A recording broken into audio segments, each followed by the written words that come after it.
dikembangkan dengan keteladanan dan tuntunan moral. Oleh karena Islam bukan agama kekerasan, Islam pun tidak mementingkan dan mengajarkan kekerasan kecuali dengan alasan yang benar dan bisa dipertanggungjawabkan.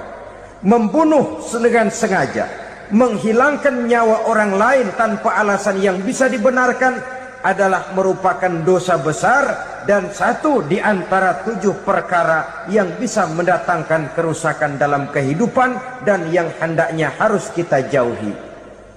Saudara-saudara kaum muslimin rahimakumullah, beberapa waktu yang lalu di sebuah kota kecil yang indah bernama New Auckland. Saudara tahu New Auckland? Tuh dari Gunung Kidul masih ngidul lagi. Pernah diadakan satu seminar yang membicarakan bagaimana menyelamatkan masyarakat manusia dari bahaya Perang Dunia Ketiga. Diperkirakan kalau terjadi Perang Dunia Ketiga, manusia tidak akan tersisa. Sebab apa? Pada waktu itu cadangan nuklir yang dimiliki oleh bersama Amerika dan Rusia konon sudah sanggup memusnahkan 6 miliar manusia pada saat jumlah manusia baru 5 miliar. Jadi kelebihan nuklir dunia ini. Kalau terjadi Perang Dunia Ketiga, sulit manusia untuk tersisa. Maka dibahaslah di dalam seminar itu, wah, supaya tidak terjadi Perang Dunia Ketiga, maka perlombaan membuat senjata-senjata canggih, alat-alat pembunuh modern harus segera dibatasi. Dibahas, tidak mungkin kita membatasi perlombaan membuat senjata. Kenapa? Makin maju ilmu dan teknologi, makin canggih senjata yang ditemukan. Atom sudah meningkat menjadi nuklir, nuklir sudah meningkat menjadi neutron, dan kita tahu bom yang bernama neutron ini bom yang cukup membunuh tanpa perlu merusak. Artinya kalau dia diledakkan di kota kita ini, bangunan utuh, jembatan tidak ambruk, rumah-rumah tetap berdiri, tapi semua yang bernama hidup mati. Itu katanya lebih sopan dari bom atom. Sebab kalau si atom ini sudah membunuh, merusak pula. Neutron cukup membunuh saja tanpa perlu merusak. Jadi majunya senjata-senjata teknologi sebagai akibat yang logis dari kemajuan ilmu pengetahuan ini tidak bisa kita batasi. Dan memang sebenarnya yang bahaya bukan senjatanya, tapi manusia yang mengendalikan senjata itu. Mereka kembali kepada prinsip the man behind the gun. Bukan senjatanya yang bahaya, tapi manusia yang mengendalikan senjata itu yang bahaya.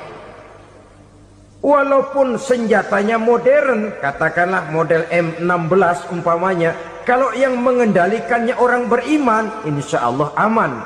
Tapi biar megang cuma senapan angin, kalau yang megang orang brutal, ngeri kita deket-deket. Apalagi kalau memang bukan ahlinya menggunakan senjata, bisa ngeker kaki kena jidat.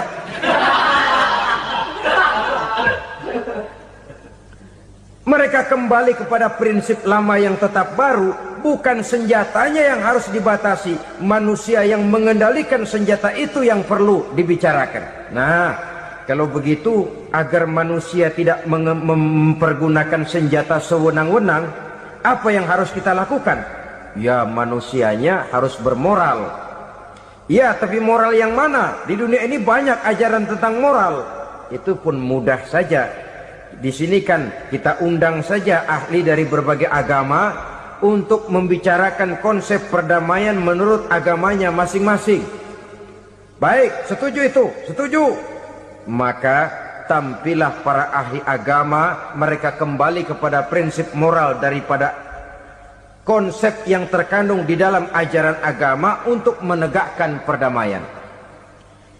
Mula-mula naiklah ahli dari agama Hindu, dibacakan konsep perdamaian menurut ajaran agama Hindu, bahwa untuk damai manusia harus meninggalkan nafsu keduniaannya, menempuh samsara dan sebagainya untuk mencapai nirwana, menjauhi kemegahan dan kemewahan dunia.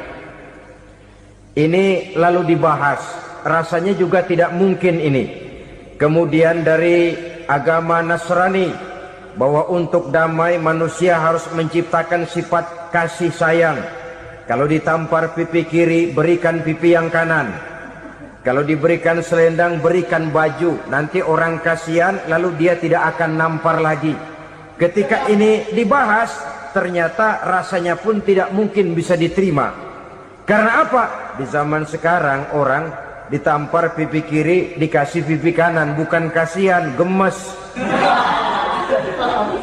Damai belum tentu, bonyok udah jelas. Lalu ketika dibacakan konsep perdamaian menurut Quran, di mana disampaikan ayat wa jazaa'u sayyi'atin sayyi'atun misluha faman afa wa aslaha fa ajruhu 'ala Allah. Balasan terhadap satu kejahatan adalah kejahatan yang seimbang, tetapi barang siapa yang memberi maaf dan mencari jalan damai, itulah yang terbaik dan akan mendapat pahala dari Allah Subhanahu wa ta'ala. Kamu tidak salah ditampar pipi kirimu, tampar lagi pipi kirinya sekeras dia menampar pipi kirimu.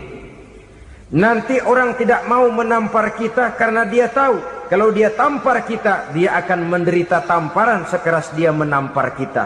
Akan terjadilah prinsip saling hormat menghormati, tidak saling ganggu, tidak saling usil, tidak saling jahil.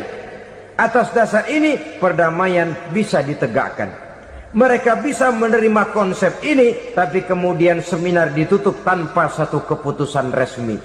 Kenapa? Terus terang mereka kagum dengan konsep Islam, tapi sentimen lama terhadap nilai-nilai Islam telah menutup mata mereka untuk menerima kebenaran dari ajaran Al-Quranul Karim. Saudara-saudara kaum muslimin rahimakumullah, kembali kita kepada persoalan pokok. Roh adalah dari Allah, dia akan kembali kepada Allah, milik mutlak dari Allah. Tidak pantas kita merampasnya dari orang lain. Tidak wajar kita menghilangkannya tanpa alasan yang dibenarkan oleh agama. Di zaman sekarang, akibat persaingan hidup yang makin tajam, lapangan kerja yang makin sulit, tensi ekonomi yang makin tinggi, atau karena nilai moral yang makin rendah, atau juga karena rapuhnya pegangan orang kepada agama, nyawa rasanya sudah sedemikian murahnya. Berbagai kasus membuat berdiri bulu roma kita. Ada mayit, ada manusia dipotong 6, dicincang macam kambing. Ada yang dipotong 5, ada yang dipotong 13, dikardusin, dibuang ke tempat sampah. Inna lillahi wa inna ilaihi raji'un. Gejala apa ini? Kanibalisme. Manusia sudah demikian sadisnya, manusia sudah sedemikian buasnya, sehingga sesama manusia diperlakukan seperti hewan. Padahal hewan sendiri belum pernah macan makan macan, bagaimanapun buasnya macan. Belum pernah serigala memakan serigala, bagaimanapun brutalnya serigala. Tetapi manusia makan manusia di zaman sekarang kadang jadi kenyataan dalam kehidupan kita.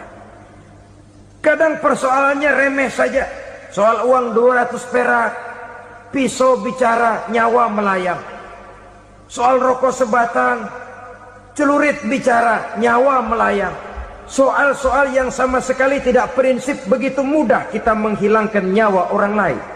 Padahal Nabi pernah memperingatkan, apabila dua orang muslim sudah berkelahi dan berbunuh-bunuhan, al-qatil wal maqtul finnar, yang membunuh dan yang terbunuh dua-duanya neraka. Sahabat heran, ya Rasul, kalau yang terbunuh, kalau yang membunuh masuk neraka itu sih wajar, tapi yang terbunuh kenapa neraka juga? Beliau menjawab, dua-duanya sudah punya niat untuk saling membunuh. Niatnya itu yang diponten. Yang terbunuh cuman lagi apes aja, keduluan dia. Umpama tidak terbunuh, pasti dia yang akan membunuh. Oleh karenanya al-qatil wal maktul, yang membunuh dan yang dibunuh, finnar, dua-duanya masuk ke dalam neraka. Islam menghormati kehidupan, tidak hanya terbatas kepada sesama muslim. Orang-orang yang berlainan agama pun yang mau hidup berukun, damai, berdampingan dengan umat Islam, jiwa mereka, darah mereka dilindungi oleh nilai-nilai Islam yang disebut dengan kafir zimmi ini. Mengganggu mereka sama saja dengan mengganggu aku, kata Nabi. Jadi oleh karena itu, sayangilah sesama. Kehidupan adalah anugerah Allah, bukan wewenang kita untuk mencabutnya dari orang lain, bukan wewenang kita untuk merampas dan menghilangkannya dari orang lain. Apa yang tidak enak terjadi pada diri kita, begitu pula lah apabila terjadi pada diri orang lain. Sehingga Nabi mengatakan, la yu'minu ahadukum hatta yuhibba li akhihi ma yuhibbu li nafsihi. Belum dikatakan beriman seseorang kamu apabila dia belum mencintai saudaranya seperti ia mencintai dirinya sendiri. Apa yang enak dirasakan oleh orang lain, enak juga dirasakan oleh dia. Mengukur orang lain dengan diri sendiri. Kalau orang lain tanpa salah saya fitnah, kalau saya tanpa salah difitnah orang, enak apa enggak? Enggak, orang lain juga begitu. Kalau orang lain tanpa salah saya tempeleng kepalanya, enak apa tidak? Tidak. Orang lain juga begitu.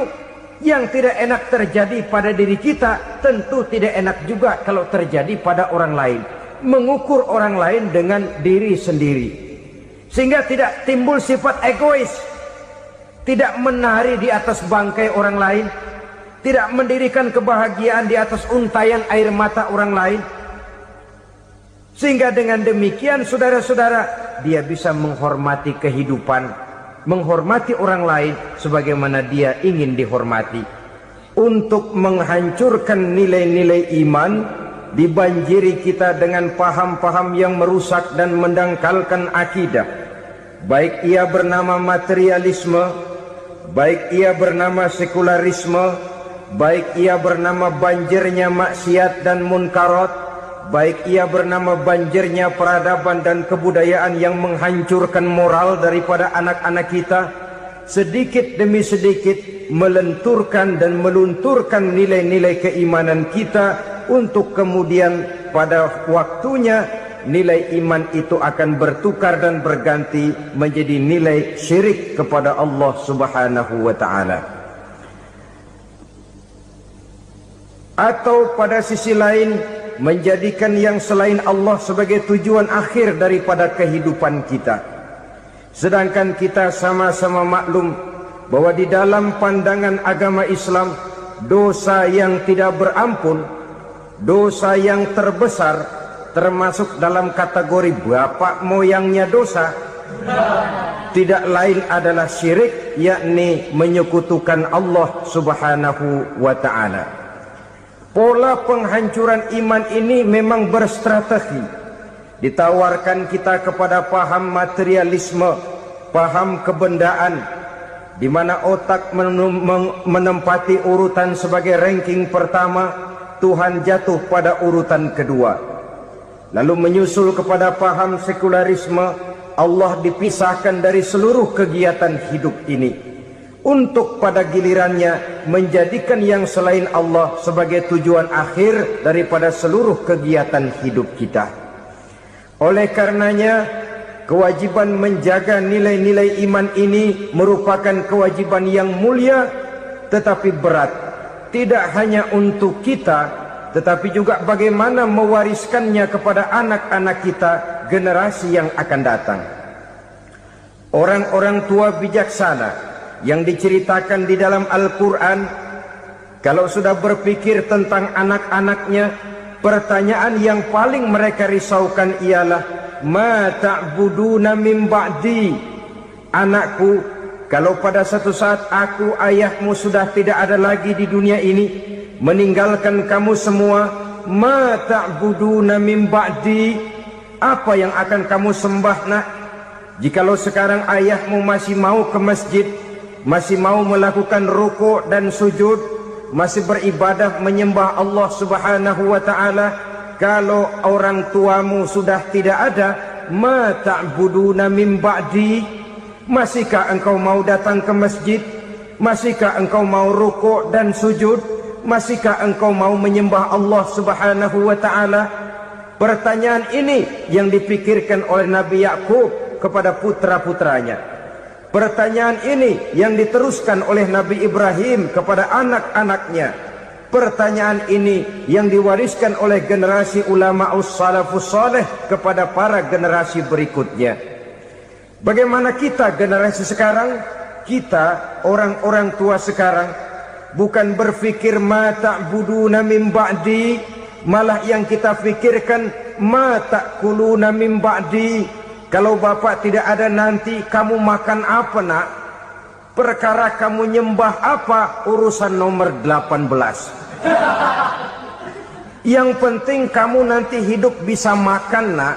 Maka kita sibuk mewariskan harta kepada anak-anak kita. Kita sibuk mewariskan kebun dan tanah kepada anak-anak kita. Kita sibuk mewariskan pabrik kepada anak-anak kita, sementara kita lupa mewariskan intan yang paling mahal, mewariskan mutiara yang paling berharga, yaitu nilai iman kepada Allah Subhanahu wa ta'ala. Alangkah baiknya apabila warisan harta, warisan tanah dan kebun, warisan rumah dan pabrik didasari lebih dahulu dengan mewariskan nilai iman kepada Allah Subhanahu wa ta'ala. Sebagai orang-orang tua, kita boleh bersedih kalau anak kita tidak mengerti komputer. Kita boleh bersedih kalau anak kita tidak mengerti matematika. Kita boleh bersedih kalau anak kita tidak mengerti bahasa Inggris. Tapi sewajarnya lebih bersedihlah kita orang tua jikalau mempunyai anak yang tidak kenal Allah sebagai Tuhannya, yang kemudian tidak mau rukuk dan sujud kepada Allah Tuhannya. Itulah kemalangan yang paling malang bila kita meninggalkan generasi yang tidak bertauhid kepada Allah Subhanahu wa ta'ala. Betapapun anak kita tidak ngerti komputer, saudara, paling-paling kerugiannya cuma kerugian dunia. Masuk dia ke alam barzakh, munkar nakir tidak akan sempat tanya kau belajar komputer apa tidak. Kumpul dia di padang mahsyar, malaikat juga tidak akan tanya matematikamu nilainya berapa. Yang ditanya kau kenal Allah, kau rukuk dan sujud kepadanya, kau pernah datang ke masjid. Oleh karena itu sekali lagi, menjaga nilai iman tidak hanya untuk kita, tetapi juga mewariskannya kepada anak-anak kita generasi yang akan datang. Sungguh kemalangan yang paling besar apabila kita meninggalkan anak-anak kita. Mereka kita tinggalkan lemah ekonominya, itu tidak baik. Mereka kita tinggalkan lemah otaknya, itu pun akan membuat mereka tertinggal oleh yang lain. Tapi yang paling celaka, jikalau kita tinggalkan mereka dalam kondisi lemah imannya, rapuh akidahnya, tidak baik dan tidak betul keyakinan hidupnya. Oleh karena itu Nabi berpesan, jauhilah 7 perkara yang merusak. Yang pertama, syirik kepada Allah Subhanahu wa ta'ala. Menyekutukan Allah baik dalam ucapan, dalam keyakinan ataupun dalam perbuatan. Ini perkara pertama yang termasuk 7 perusak besar di dalam kehidupan. Kalau sudah jatuh kita ke lembah syirik, bagaimanapun banyak kebaikan yang kita kerjakan, berjiwa sosial, bertangan pemurah, gemar menolong orang lain, kalau memang dasarnya syirik, maka seluruh kebaikan kita akan hancur, tidak akan ada nilainya dalam pandangan Allah Subhanahu wa ta'ala. Dalam pandangan manusia, mungkin kita dicatat sebagai orang sosial, gemar menolong orang lain, tidak berpangku tangan melihat orang yang mendapat kesulitan. Tapi oleh karena dasarnya syirik, dasarnya tidak mentauhidkan Allah, maka seluruh nilai kebaikan yang kita kerjakan tidak akan ada nilainya dalam pandangan Allah Subhanahu wa ta'ala. Maka jagalah iman kita, jangan sampai dihinggapi penyakit syirik yang bagaimana kecilnya sekalipun. Sekali lagi, baik syirik dalam bentuk ucapan, syirik dalam bentuk keyakinan, sampai kepada syirik dalam bentuk perbuatan, kita berhindar kepada sifat-sifat yang sedemikian itu. Karena apa? Dalam satu ayat Quran Allah Subhanahu wa taala menjelaskan, innallaha la yaghfiru ayyushraka bih wa yaghfiru ma duna dzalika liman yasha. Allah tidak akan memberi ampun kepada orang-orang yang menyekutukannya, tapi Allah masih mau memberikan ampun kepada dosa-dosa yang selain itu bagi orang-orang yang dikehendakinya. Dosa selain syirik, apabila kita bertaubat, Allah masih mau mengampuni. Tapi kalau sudah jatuh ke tempat syirik, itu sudah dosa yang tidak berampun. Taubatnya tidak lain melepas syirik, kembali kepada tauhid, berkeyakinan bahwa hanya ada Allah Subhanahu wa taala, Tuhan satu-satunya yang lam yalid wa lam yulad wa lam yakul lahu kufuwan ahad. Tidak beranak, tidak pula diperanakkan, dan tidak satupun yang dapat menyerupai Tuhan Allah Subhanahu wa taala. Saudara-saudara kaum muslimin rahimakumullah, bahwa kita di zaman sekarang memang tidak menyembah berhala, ya. Bahwa kita tidak berterang-terangan mengatakan Tuhan lebih dari satu, memang. Bahwa kita tidak berkeyakinan Tuhan itu punya anak atau diperanakkan, tentu. Tapi dalam perbuatan dan i'tiqad, kita kadang-kadang jatuh tanpa kita sadari ke tempat yang bernama syirik ini.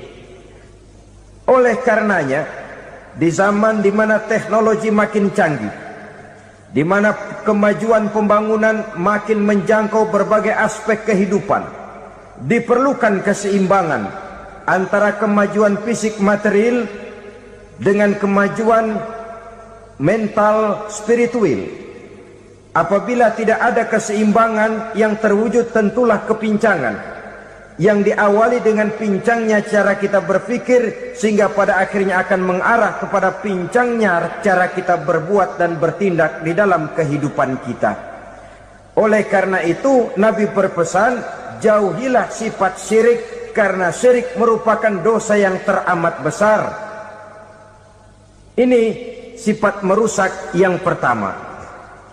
Yang kedua, kata Nabi, wasihra, jauhilah sihir.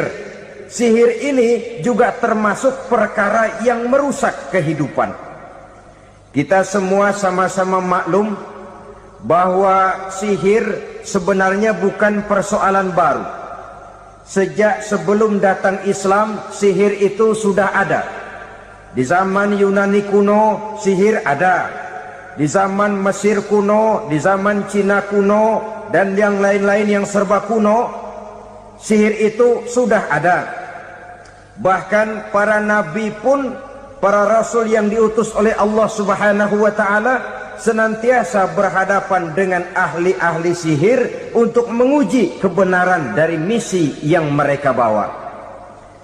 Sihir adalah perbuatan di luar kebiasaan yang bisa dikerjakan oleh ahlinya dengan bantuan jin atau setan. Hukum mempelajari sihir adalah haram, mengamalkannya lebih haram lagi. Sebab itu saudara-saudara, sihir merupakan perbuatan merusak yang harus kita jauhi. Ciri-ciri daripada perbuatan sihir, pertama, ia mengandung tipuan, bayangan khayal. Di zaman Nabi Musa misalnya, orang melihat tambang-tambang itu seperti ular. Nabi Musa melayangkan tongkatnya menjadi ular-ular besar yang memakan ular-ular kecil ciptaan tukang-tukang sihir Fir'aun tadi. Lalu sihir bisa terjadi dengan bantuan jin kafir atau setan.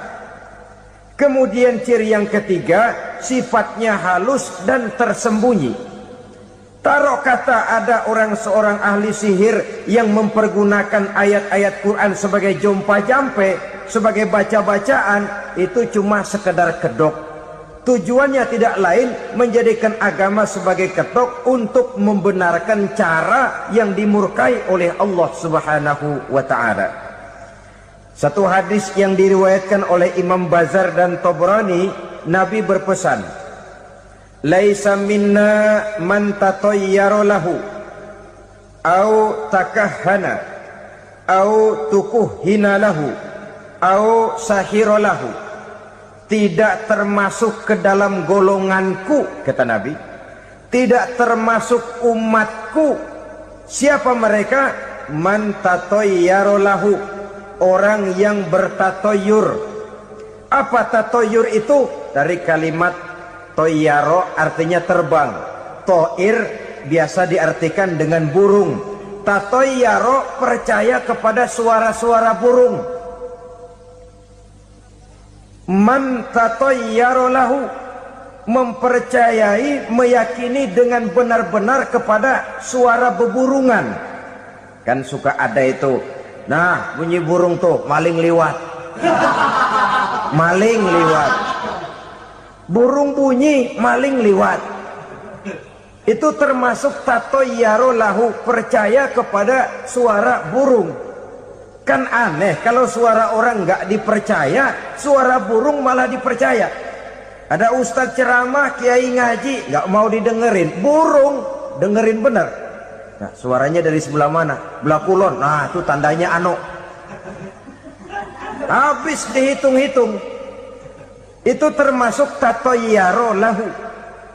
Au takahana, atau bertenung, au tukuhina, atau minta ditenungkan, au sahirolahu, atau melakukan perbuatan sihir atau minta disihirkan. Laisa minna, tidak termasuk ke dalam golonganku, kata Nabi.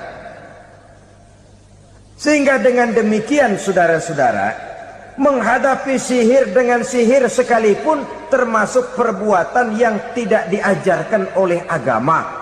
Kita kan mempelajari sihir untuk jaga diri. Tidak apa-apa, yang dilarang mengamalkannya, dilarang juga mempelajarinya. Sebab orang kalau sudah mengetahui, biasanya lalu terangsang untuk mencoba. Kalau percobaannya berhasil, biasanya terangsang untuk coba lagi dan coba lagi. Pada akhirnya ketagihan, lalu beralih menjadi profesi, apalagi itu nanti bisa mendatangkan hasil uang. Saudara-saudara kaum muslimin rahimakumullah, kita manusia makhluk nyata, kita hidup di alam nyata, terikat oleh sunnatullah, causality. Oleh karenanya bagi kita keyakinan yang penuh, keikhlasan di dalam bertuhankan Allah, penyerahan diri sepenuhnya hanya kepadanya, itu sudah merupakan obat penangkal yang sangat ampuh agar kita tidak terkena penyakit-penyakit yang dibuat oleh setan dan para pembantunya. Sehingga beberapa ayat Quran mengajarkan, misalnya a'udzu bikalimatillahi tammati min syarri ma khalaq, atau bismillazi la yadurru ma'asmihi syai'un fil ardi wala fis sama, dengan menyebut nama Allah yang tidak bisa mendatangkan bahaya sedikit pun, dari baik yang datang dari langit maupun yang datang dari bumi. Jiwa yang kosong dari keyakinan yang penuh kepada Allah, jiwa yang penuh was-was dan ragu-ragu, itu yang mudah terserang oleh penyakit-penyakit yang dikerjakan oleh para tukang-tukang sihir, yaitu oleh setan dan seluruh para pembantunya. Kemudian hadis kedua yang diriwayatkan oleh Imam Ibnu Hibban, Nabi bersabda, la yadkhulul jannata mudminu khamrin wala mu'minu bisihrin wala qati'u rahmin. Tidak masuk surga. Ini Nabi yang bilang, tidak masuk surga. Siapa itu? Pertama, mudminu khamrin, orang yang berkekalan dalam mabuk. Selalu mudminun itu sudah menjadi perbuatan rutinnya, tidak kapok-kapoknya, teler seumur hidup. Mudminu khamrin, tidak masuk surga orang yang selalu bermabuk-mabukan. Yang kedua, wala mu'minu bisihrin, orang mukmin tapi main sihir. Ini juga oleh Nabi diperingatkan, tidak akan masuk surga orang mukmin tapi suka main sihir. Wala qati'ur rahmin, dan tidak juga orang yang memutuskan silaturahmi. 3 macam manusia yang diperingatkan Nabi tidak akan masuk surga: orang yang selalu mabuk, orang mukmin yang main sihir, dan orang yang memutuskan silaturahmi. Saudara-saudara kaum muslimin rahimakumullah. Lalu orang berkata, kenapa dilarang kita bersihir? Padahal Rasul sendiri kan punya mukjizat. Nah, kita memang harus membedakan antara mukjizat dengan sihir. Dalam kehidupan agama kita kenal ada yang namanya mukjizat, ada yang namanya karomah atau keramat biasa diucapkan, ada yang namanya maunah, ada yang namanya irhas, ada juga yang namanya sihir. Kesemuanya ini berbeda, saudara-saudara. Yang dinamakan mukjizat itu khusus untuk para rasul saja. Satu kejadian luar biasa yang terjadi dilakukan oleh rasul atas izin dari Allah Subhanahu wa taala. Perbedaannya dengan sihir jelas. Sihir dari setan, mukjizat dari Allah. Sihir bisa dipelajari, mukjizat tidak. Sihir umumnya untuk maksud-maksud yang tidak baik, sedangkan mukjizat untuk memperkuat kebenaran yang disampaikan oleh para rasul dan ditentang oleh umatnya. Bahkan kafir Quraisy dahulu menganggap orang-orang ahli sihir itu berada dalam satu posisi yang hina, sehingga mereka mengatakan Nabi Muhammad dan menuduh Nabi Muhammad sebagai tukang sihir.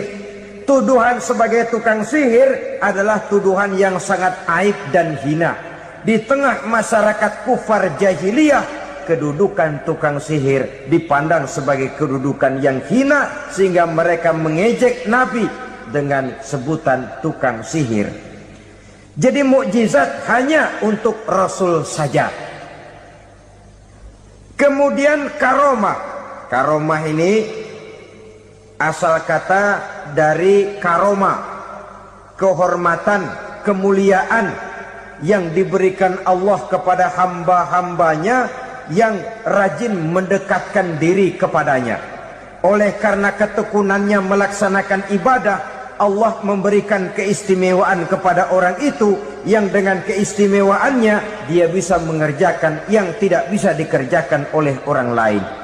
Karomah hanya bisa dicapai dengan prestasi ibadah. Kalau sihir, mau ibadah apa enggak, asal dia belajar, bersatu dan berteman dengan setan, memenuhi persyaratan-persyaratan setan, biasanya lalu bisa. Sedangkan karomah tidak mungkin terwujud tanpa orang mendekatkan diri sedekat-dekatnya kepada Allah Subhanahu wa ta'ala. Maka kita lihat biasanya orang-orang yang punya ilmu sihir, mukanya rata-rata nggak enak dilihat. Kumuh, jauh dari air wudhu, jauh dari sujud kepada Allah, malah berteman dengan setan, menjadi pelayan-pelayannya setan.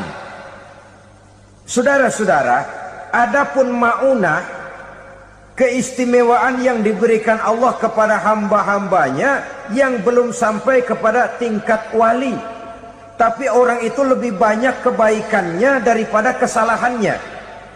Umpamanya, saudara jalan bertiga, di pinggir jalan, saudara ada pada posisi di tengah, lalu bertiga ini ketabrak mobil. Menurut perhitungan saudara mati lebih dahulu, tapi terjadi hal yang aneh, 2 teman saudara mati, saudara malah cuma luka dan lecet sedikit saja. Apa itu? Kalau kita lebih banyak kebaikannya daripada kesalahannya, itu yang dinamakan ma'unah, pertolongan yang diberikan Allah kepada hamba-hambanya yang lebih banyak kebaikannya daripada kesalahannya. Sedangkan yang dinamakan irhas, kejadian luar biasa pada diri seseorang pada waktu dia masih kecil, yang menunjukkan tanda-tanda keistimewaannya. Itu umumnya pada para nabi pada usia kecilnya sudah ada irhas, tanda-tanda istimewa. Jelas baik mukjizat, karomah, maunah maupun irhas berbeda dengan sihir. Sihir ini jelas saja merupakan bantuan dan persekutuan antara manusia dengan setan. Padahal setan, kata Allah dalam Al-Quran, innahu lakum aduwwum mubin, sesungguhnya setan bagi kamu adalah musuh yang sangat jelas. Saudara-saudara kaum muslimin rahimakumullah, di zaman sekarang dalam menghadapi beban kehidupan yang makin pelik, menghadapi stres yang tidak kunjung selesai, menghadapi persoalan-persoalan yang teramat berat, orang sering mencari jalan keluar kepada hal-hal yang menurut pendapatnya bisa meringankan beban moralnya itu. Pergilah dia mencari sesuatu yang dapat meringankan bebannya. Dan tidak jarang yang jatuh ke pangkuan tukang-tukang tenung, ke pangkuan tukang-tukang sihir, yang mereka itu oleh Quran dijelaskan kadzabal munajjimun walau sodaku. Tukang-tukang tenung, tukang-tukang sihir, mereka itu bohong walaupun benar. Maksudnya bohong walaupun benar, artinya kalau yang mereka kerjakan benar, itu sih kebenaran. Benar dengan kebenaran itu lain. Kebenaran, kebetulan bisa, tapi tidak untuk selalu. Apalagi kalau itu sudah membahayakan kehidupan orang lain. Jadi oleh karena itu Nabi berpesan, jauhilah daripada sihir. Kalau sudah jauhilah dari sihir, artinya ya jauhilah daripada mempelajarinya, jauhilah daripada bergaul dengan orang-orang yang ahli di bidang itu, karena dari pergaulan segalanya bisa menular. Baiklah saudara, ini yang kedua.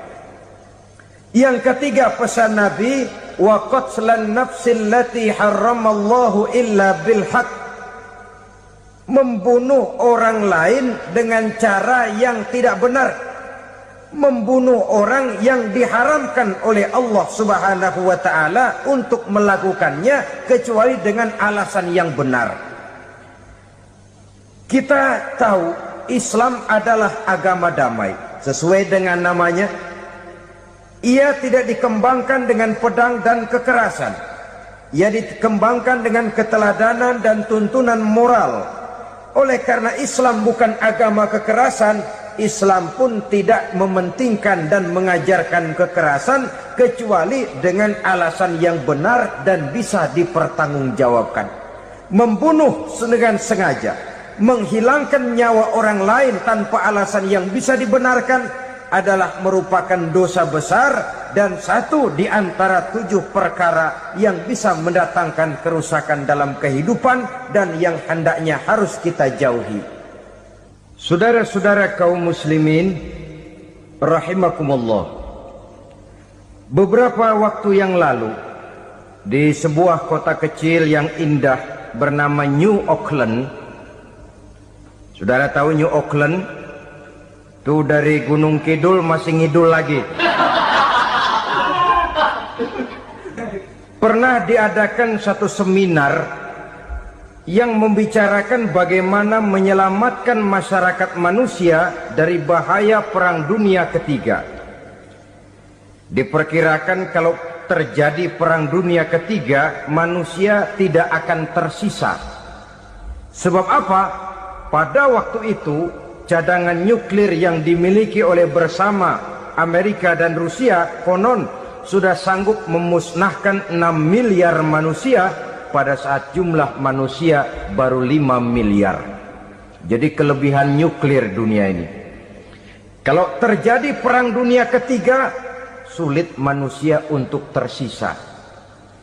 Maka dibahaslah di dalam seminar itu, wah, supaya tidak terjadi perang dunia ketiga, maka perlombaan membuat senjata-senjata canggih, alat-alat pembunuh modern harus segera dibatasi.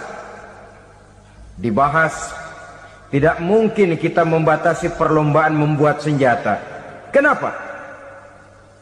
Makin maju ilmu dan teknologi, makin canggih senjata yang ditemukan. Atom sudah meningkat menjadi nuklir, nuklir sudah meningkat menjadi neutron, dan kita tahu bom yang bernama neutron ini bom yang cukup membunuh tanpa perlu merusak. Artinya kalau dia diledakkan di kota kita ini, bangunan utuh, jembatan tidak ambruk, rumah-rumah tetap berdiri, tapi semua yang bernama hidup mati. Itu katanya lebih sopan dari bom atom. Sebab kalau si atom ini sudah membunuh, merusak pula. Neutron cukup membunuh saja tanpa perlu merusak. Jadi majunya senjata-senjata teknologi sebagai akibat yang logis dari kemajuan ilmu pengetahuan ini tidak bisa kita batasi. Dan memang sebenarnya yang bahaya bukan senjatanya, tapi manusia yang mengendalikan senjata itu. Mereka kembali kepada prinsip the man behind the gun. Bukan senjatanya yang bahaya, tapi manusia yang mengendalikan senjata itu yang bahaya. Walaupun senjatanya modern, katakanlah model M16 umpamanya, kalau yang mengendalikannya orang beriman, insya Allah aman. Tapi biar megang cuma senapan angin, kalau yang megang orang brutal, ngeri kita deket-deket. Apalagi kalau memang bukan ahlinya menggunakan senjata, bisa ngeker kaki kena jidat.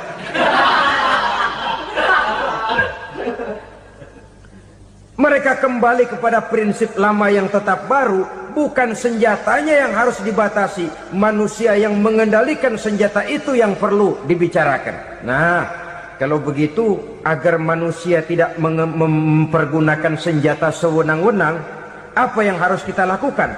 Ya, manusianya harus bermoral. Ya, tapi moral yang mana? Di dunia ini banyak ajaran tentang moral. Itu pun mudah saja. Di sini kan kita undang saja ahli dari berbagai agama untuk membicarakan konsep perdamaian menurut agamanya masing-masing. Baik, setuju itu? Setuju. Maka tampillah para ahli agama, mereka kembali kepada prinsip moral daripada konsep yang terkandung di dalam ajaran agama untuk menegakkan perdamaian. Mula-mula naiklah ahli dari agama Hindu, dibacakan konsep perdamaian menurut ajaran agama Hindu, bahwa untuk damai manusia harus meninggalkan nafsu keduniaannya, menempuh samsara dan sebagainya untuk mencapai nirwana, menjauhi kemegahan dan kemewahan dunia. Ini lalu dibahas, rasanya juga tidak mungkin ini. Kemudian dari agama Nasrani, bahwa untuk damai manusia harus menciptakan sifat kasih sayang. Kalau ditampar pipi kiri, berikan pipi yang kanan. Kalau diberikan selendang, berikan baju. Nanti orang kasihan, lalu dia tidak akan nampar lagi. Ketika ini dibahas, ternyata rasanya pun tidak mungkin bisa diterima. Karena apa? Di zaman sekarang orang ditampar pipi kiri, dikasih pipi kanan. Bukan kasihan, gemes. Damai belum tentu, bonyok udah jelas. Lalu ketika dibacakan konsep perdamaian menurut Quran, di mana disampaikan ayat wa jazaa'u sayyi'atin sayyi'atun misluha faman afa wa aslaha fa ajruhu 'ala Allah. Balasan terhadap satu kejahatan adalah kejahatan yang seimbang, tetapi barang siapa yang memberi maaf dan mencari jalan damai, itulah yang terbaik dan akan mendapat pahala dari Allah Subhanahu wa ta'ala. Kamu tidak salah ditampar pipi kirimu, tampar lagi pipi kirinya sekeras dia menampar pipi kirimu. Nanti orang tidak mau menampar kita karena dia tahu kalau dia tampar kita, dia akan menderita tamparan sekeras dia menampar kita. Akan terjadilah prinsip saling hormat menghormati, tidak saling ganggu, tidak saling usil, tidak saling jahil. Atas dasar ini perdamaian bisa ditegakkan. Mereka bisa menerima konsep ini, tapi kemudian seminar ditutup tanpa satu keputusan resmi. Kenapa? Terus terang mereka kagum dengan konsep Islam, tapi sentimen lama terhadap nilai-nilai Islam telah menutup mata mereka untuk menerima kebenaran dari ajaran Al-Quranul Karim. Saudara-saudara kaum muslimin rahimakumullah, kembali kita kepada persoalan pokok. Roh adalah dari Allah. Dia akan kembali kepada Allah, milik mutlak dari Allah. Tidak pantas kita merampasnya dari orang lain. Tidak wajar kita menghilangkannya tanpa alasan yang dibenarkan oleh agama. Di zaman sekarang, akibat persaingan hidup yang makin tajam, lapangan kerja yang makin sulit, tensi ekonomi yang makin tinggi, atau karena nilai moral yang makin rendah, atau juga karena rapuhnya pegangan orang kepada agama, nyawa rasanya sudah sedemikian murahnya. Berbagai kasus membuat berdiri bulu roma kita. Ada mayit, ada manusia dipotong 6, dicincang macam kambing. Ada yang dipotong 5, ada yang dipotong 13, dikardusin, dibuang ke tempat sampah. Inna lillahi wa inna ilaihi raji'un. Gejala apa ini? Kanibalisme.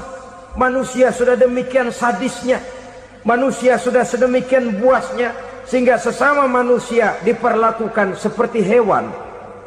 Padahal hewan sendiri belum pernah macan makan macan, bagaimanapun buasnya macan. Belum pernah serigala memakan serigala, bagaimanapun brutalnya serigala. Tetapi manusia makan manusia di zaman sekarang kadang jadi kenyataan dalam kehidupan kita. Kadang persoalannya remeh saja. Soal uang 200 perak, pisau bicara, nyawa melayang. Soal rokok sebatang, celurit bicara, nyawa melayang. Soal-soal yang sama sekali tidak prinsip, begitu mudah kita menghilangkan nyawa orang lain. Padahal Nabi pernah memperingatkan, apabila dua orang muslim sudah berkelahi dan berbunuh-bunuhan, al-qatil wal maqtul finnar, yang membunuh dan yang terbunuh dua-duanya neraka. Subhanallah, sangat luar biasa kajian yang sudah disampaikan oleh guru kita Al-Mafrullah Kiai Haji Zainuddin MZ.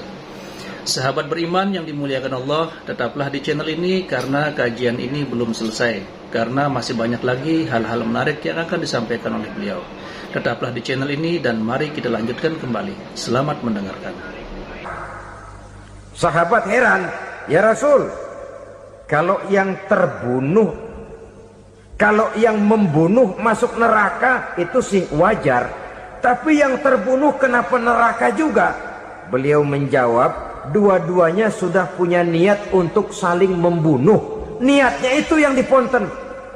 Yang terbunuh cuman lagi apes aja, keduluan dia. Umpama tidak terbunuh, pasti dia yang akan membunuh. Oleh karenanya al-qatil wal maktul, yang membunuh dan yang dibunuh finnar, dua-duanya masuk ke dalam neraka. Islam menghormati kehidupan, tidak hanya terbatas kepada sesama muslim, orang-orang yang berlainan agama pun yang mau hidup berukun, damai, berdampingan dengan umat Islam, jiwa mereka, darah mereka dilindungi oleh nilai-nilai Islam yang disebut dengan kafir zimmi ini. Mengganggu mereka sama saja dengan mengganggu aku, kata Nabi. Jadi oleh karena itu, sayangilah sesama. Kehidupan adalah anugerah Allah, bukan wewenang kita untuk mencabutnya dari orang lain, bukan wewenang kita untuk merampas dan menghilangkannya dari orang lain. Apa yang tidak enak terjadi pada diri kita, begitu pula lah apabila terjadi pada diri orang lain. Sehingga Nabi mengatakan, la yu'minu ahadukum hatta yuhibba li akhihi ma yuhibbu li nafsihi. Belum dikatakan beriman seseorang kamu apabila dia belum mencintai saudaranya seperti ia mencintai dirinya sendiri. Apa yang enak dirasakan oleh orang lain, enak juga dirasakan oleh dia. Mengukur orang lain dengan diri sendiri. Kalau orang lain tanpa salah saya fitnah, kalau saya tanpa salah difitnah orang, enak apa enggak? Enggak, orang lain juga begitu. Kalau orang lain tanpa salah saya tempeleng kepalanya, enak apa tidak? Tidak. Orang lain juga begitu. Yang tidak enak terjadi pada diri kita, tentu tidak enak juga kalau terjadi pada orang lain. Mengukur orang lain dengan diri sendiri, sehingga tidak timbul sifat egois, tidak menari di atas bangkai orang lain, tidak mendirikan kebahagiaan di atas untayan air mata orang lain. Sehingga dengan demikian saudara-saudara, dia bisa menghormati kehidupan, menghormati orang lain sebagaimana dia ingin dihormati. Inilah perbuatan ketiga yang merusak, membunuh orang lain dengan yang diharamkan Allah tanpa alasan yang benar. Yang ketiga. Kemudian yang keempat, perbuatan merusak wa aklar riba, makan riba. Hidup adalah tolong menolong. Bahasa kerennya take and give katanya.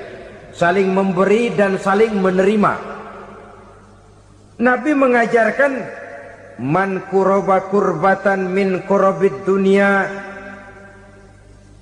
karaballahu lahu kurbatan min kurabi yaumal qiyamah wallahu fi aunil abdi madamal abdu fi auni akhihi. Siapa yang meringankan beban dari beban-beban yang dirita seseorang di dalam kehidupan dunia, Allah akan meringankan bebannya daripada beban-beban yang harus dipikulnya di hari kiamat nanti. Wallahu fi aunil abdi madamal abdu fi auni akhihi. Allah senantiasa akan menolong seorang hamba selama hamba itu masih mau menolong saudaranya. Allah selalu akan menolong seorang hamba selama hamba itu masih mau menolong saudaranya. Apabila kita sudah berpangku tangan terhadap kesulitan orang lain, biasanya pun pada saat kita mendapat kesulitan, kita akan sulit juga memperoleh pertolongan. Nah, riba alias renten, kedoknya adalah menolong orang, tapi sama juga bulu buntutnya dilepas, palanya dicekek.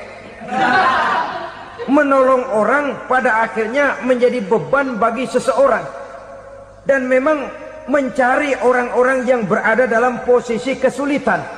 Biasanya di daerah-daerah di mana musim paceklik jadi lapangan kerja sulit, sedangkan urusan perut tidak bisa ditunda, akhirnya orang terjebak ke dalam rentenir, ke dalam riba, ke dalam renten. Bunga berbunga, sehingga satu saat jumlah bunganya bisa lebih besar dari jumlah pinjaman pokoknya. Kemudian kalau juga ternyata tidak bisa dibayar, rumah jadi taruhan.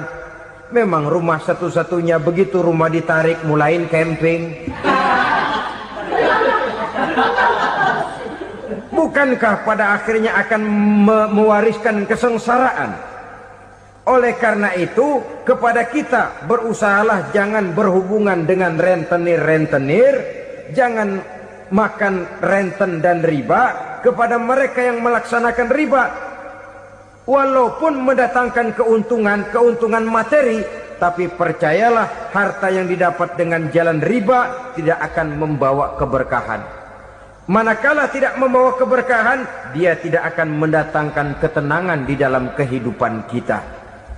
Oleh karenanya, memakan harta riba termasuk perbuatan yang merusak sendi-sendi kehidupan sosial, merusak kehidupan orang lain, merusak kehidupan masyarakat, tetangga, pergaulan, dan sebagainya. Yang kelima, wa akla malil yatim, memakan harta anak yatim dengan cara yang zalim. Nih, memang lezat. Anak yatim itu nggak tahu urusan apa-apa. Kita diamanahkan untuk mengurusinya. Kadang-kadang dibentuklah panitia penyantunan yatim piatu. yatimnya mah tetap kelaparan, panitianya yang pada gendut.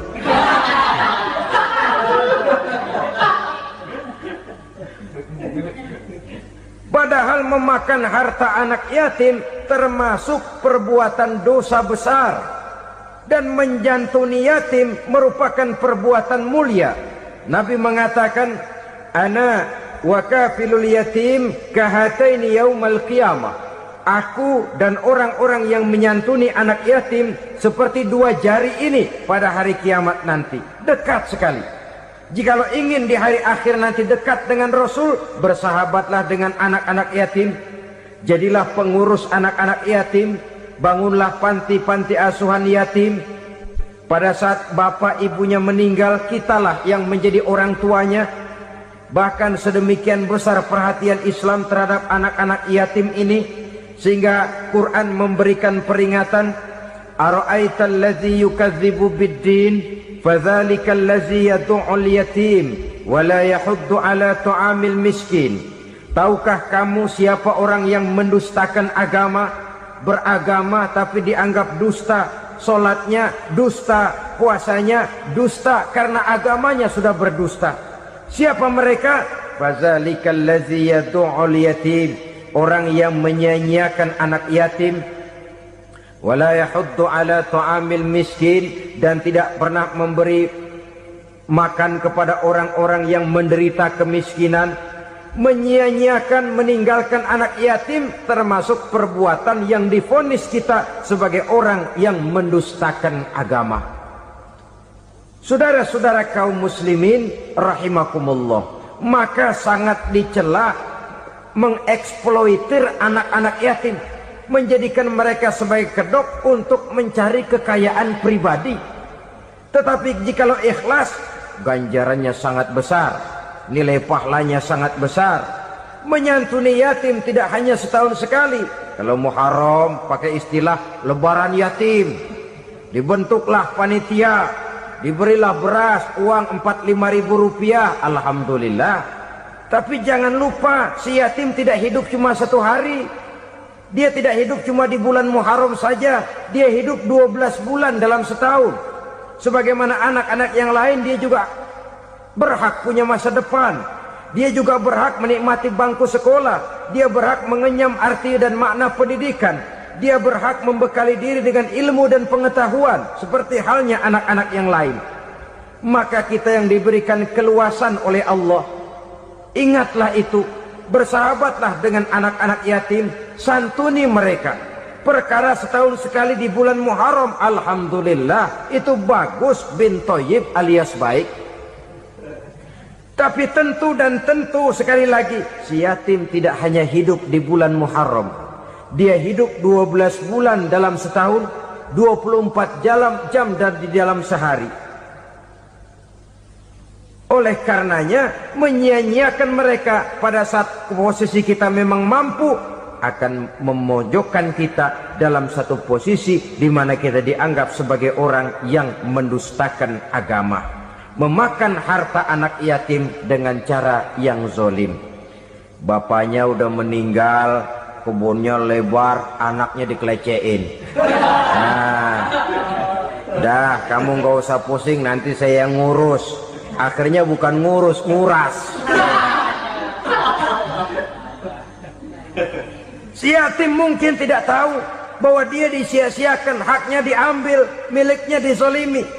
Tapi Allah yang akan membalasnya dengan seadil-adilnya. Maka makan harta anak yatim biasanya balasannya tokcer bin paten. Nggak banyak selang tempo itu, nggak percaya cobain dah. Nyobain aja kan nggak bayar, umpama memakan harta anak yatim dengan cara yang zolim, ganjarannya biasanya kontan. Kenapa?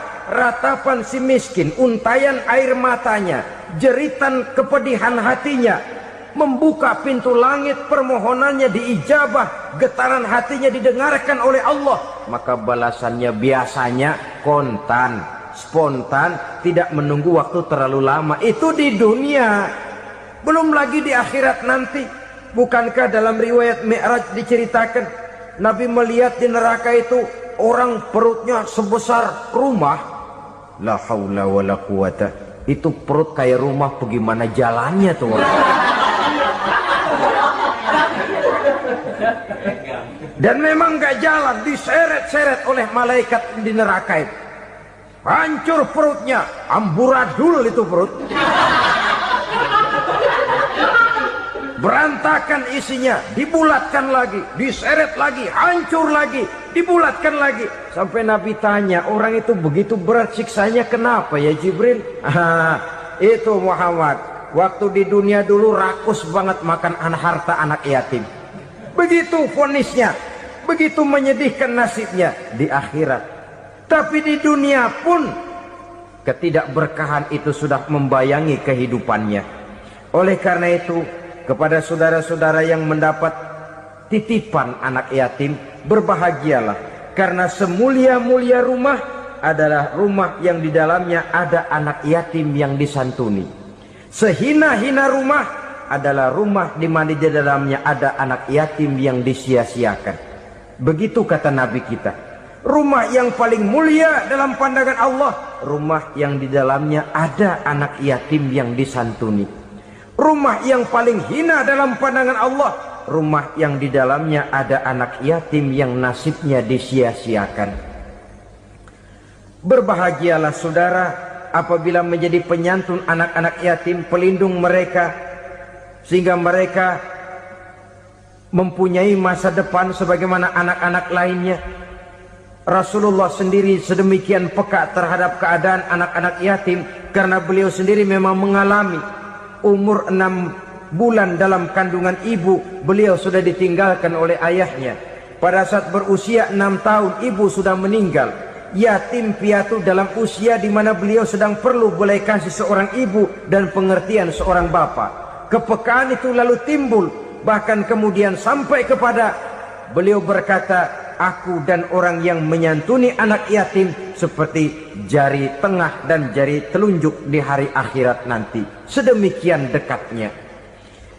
Baiklah ya, jadi yang kelima, memakan harta anak yatim. Jauhi, karena ini perbuatan yang merusak. Yang keenam, watawalli yaumaz zahfi, melarikan diri pada hari pertempuran. Apa ini? Khianat. Tidak konsekuen dengan konsep perjuangan. Pada mulanya keras benar teriak, berantas korupsi, ganyang korupsi. Cuma karena belum dapat giliran. Begitu dia naik dapat kesempatan, korupsinya lebih edan dari yang diteriakinya. Ini termasuk tawalli yaumaz zahfi, berpaling pada hari peperangan. Di saat menghadapi musuh, kalau belum kelihatan musuh, teriaknya nyaring bener. Jangan takut, demi kebenaran sampai titik darah yang paling penghabisan. Musuh belum kelihatan. Begitu musuh sudah kelihatan, paling dulu lari ke belakang. Kalau diajak berjuang ada saja alasannya. Sehingga Quran memberikan peringatan kepada kita semua. Mengapa kamu ini berat? Kalau sudah diajak berjuang di jalan Allah, kakimu seperti terhunjam berakar di perut bumi. Berat untuk melangkah berjuang. Lari dari pertempuran tidak konsekuen dengan konsepsi perjuangan. Mau enaknya saja. Dalam kondisi yang sulit lalu berpangku tangan. Ini termasuk ciri munafik yang di dalam Al-Quran disindir dengan bahasa kullama adha'a lahum masyaufi wa iza azlama alaihim qamu. Waktu terang mereka jalan, giliran gelap mereka mandek. Artinya, maksudnya, kalau giliran ada untungnya aja, rame-rame teriak Islam.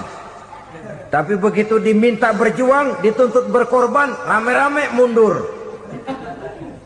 Waktu dilihat di Islam ada untungnya, rame-rame teriak Islam. Pak, saya Islam banget, Pak.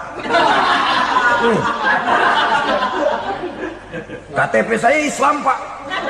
Pokoknya Islam banget dah. Tapi ketika diminta berjuang, dituntut sedikit berkorban, rame-rame mengundurkan diri. Tahun 65 PKI berontak. Waduh, waktu itu jadi orang Islam untung itu. Nggak dikejar-kejar, aman. Masjid rame, mobil-mobil mewah parkir di depan musola dan masjid. Kenapa? Waktu itu asal udah ke masjid aman. Islam selamat, untung. Tapi begitu keadaan aman, yang parkir di musola sepeda butut melulu.